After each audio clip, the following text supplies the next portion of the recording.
আপনার পিয়ার পদ্ধতি বোঝেন না, তাহলে রাজনীতি করতে আসছেন কেন? আপনাদের রাজনীতি করার অধিকারই তো বাংলার যে সেবে থাকতেই পারে না। থেকে আওয়াজ তুলতে হবে, এই দেশ আমার, এই দেশে আমি জন্মগ্রহণ করেছি, এই দেশ সুন্দর করার দায়িত্ব আমার রয়েছে। চাঁদাবাজদের জায়গা বাংলার জমিনে হবে না, জায়গা বাংলার জমিনে হবে না। বাংলাদেশের সংবিধান ওটা এক প্রকারে বলা যায় সেরা একটা ছোট্ট পুস্তিকার মতো নিজের স্বার্থেই তৈরি করা হয়েছিল।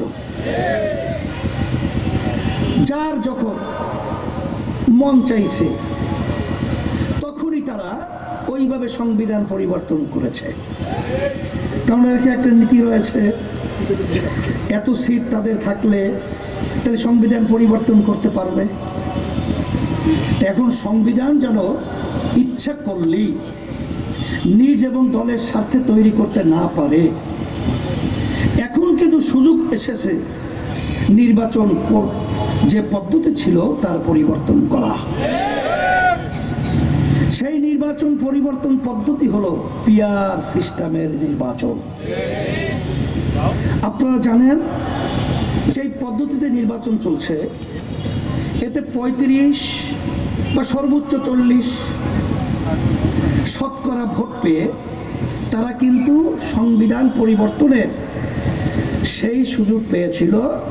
আর 65-60% লোকের কোনো গুরুত্বই এই বর্তমান পদ্ধতিতে আগের যে নির্বাচন হয়েছে দেওয়া হতো না, এবং তাদের মতামতের কোনো গুরুত্ব ছিল না। আর পিয়ার পদ্ধতির নির্বাচনে প্রতিটা ভোটারের মূল্যায়ন হবে, এবং বারবার ইচ্ছা করলেই এই ফ্যাসিস্ট চরিত্র এককভাবে সংখ্যা গরিষ্ঠ নিয়ে সংসদে যাওয়ার সুযোগ থাকবে না।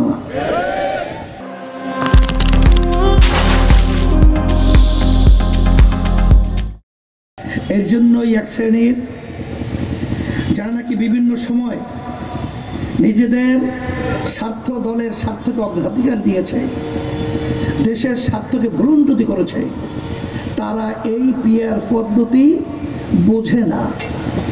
তারা বলে পিয়ার পদ্ধতি খায় না, মাথায় দেয়।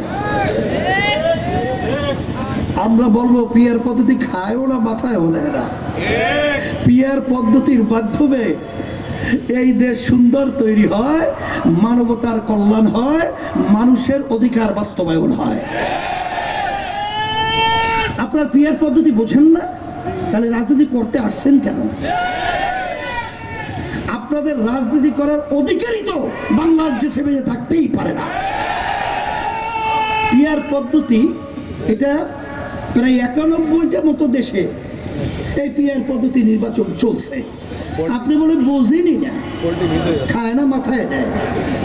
আসলে বোঝে সবই, কিন্তু মূল ব্যাপার হলো এই যে পদ্ধতিতে নির্বাচন হলে আর এদেশের টাকা বিদেশে পাচার করে 300, 350, 620টার মতো বাড়ি তৈরি করা যায় না। আপনারা কিছুদিন আগে দেখেছেন, প্রথম আলো পত্রিকা এসেছে, সদ্য ভূমিমন্ত্রী আওয়ামী লীগের সময় 3টা দেশে শুধু তার একার বাড়ি পাওয়া গেছে 620টার মতো। তার মূল্য প্রায় 5700 এত কোটি টাকা। এই টাকা কি তার বাপের টাকা? আপনার আমার কষ্ট অর্জিত সম্পদ সরকারি ফান্ডে জমা হয়, আর ওই ক্ষমতার চেয়ারে বসে এদেশের টাকা বিদেশে পাচার করে। পিয়ার পদ্ধতি বোঝেন না?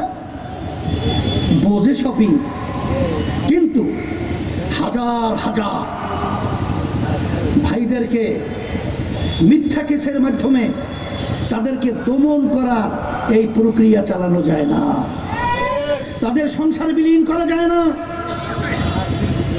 এবং সেখানে সেখানে রাস্তায় নামলে খুন করা যায় না। আর ঘরে থাকলে রাস্তায় নামলে গুম হয়, আর ঘরে থাকলে খুন হয়। এই পরিবেশ তৈরি করা যায় না। এই জন্য আমার ভাইদেরকে বলবো, এক শ্রেণীর বুদ্ধিজীবী আমরা লক্ষ্য করেছি, শিক্ষিত মহলের অনেকে আমরা লক্ষ্য করেছি, আপনারা দল করেন, দলের দিকে তাকিয়ে কথা বলেন, আমি তাদেরকে অনুরোধ করছি, 53 বছর স্বাধীন হয়েছে দেশ, 54 বছর চলছে। যাদের মাধ্যমে দেশ চলেছিল, যারা পরিচালনা করেছে এই দেশটা, একবার দুইবার নয় 5 বার তামাম দুনিয়ার ভিতরে চোরের দিক থেকে ফাঁস বানিয়েছে। হাজার হাজার মায়ের কোন সন্তান হারা করেছে। আমার শত শত ভাইয়েরা চক্ষু হারিয়েছে, আর কোনোদিন জীবনে আলোর চোখ দেখবে না, আর কোনোদিন আলো দেখবে না। আজকে সেই মায়ের কলিজা ফাটা চিৎকার আর আমাদেরকে শুনতে হবে না যে আমার সন্তান আজকে কয়েকদিন পর্যন্ত আমাকে মা বলে ডাক দেয় না। আর কতদিন এই অবস্থান চলবে?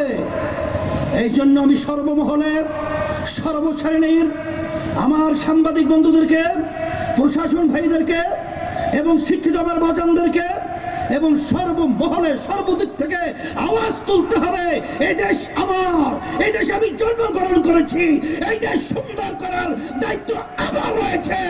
চাঁদাবাজদের জায়গা বাংলার জমিনে হবে না, খুনিদের জায়গা বাংলার জমিনে হবে না। আমাদের দেশের টাকা বিদেশে পাচার করতে দেওয়া যাবে না।